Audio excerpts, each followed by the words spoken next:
Ndugu zangu wapendwa, leo nataka tukumbushane juu ya nguvu na thamani kubwa ya neno la Mungu. Biblia ni taa iongozayo katika giza.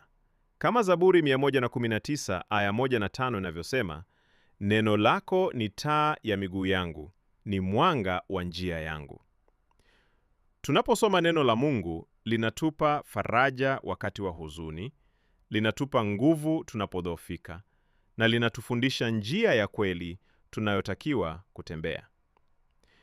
Yesu mwenyewe alisema, mtu hataishi kwa mkate tu, bali kwa kila neno litokalo katika kinywa cha Mungu. Mathayo 4:4.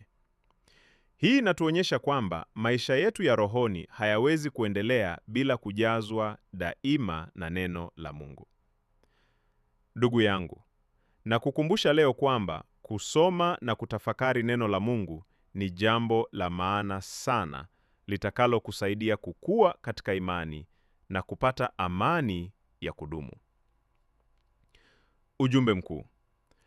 Neno la Mungu si maneno tu, bali ni uzima, ni nguvu na ni chemchemi ya amani na wema usiokwisha.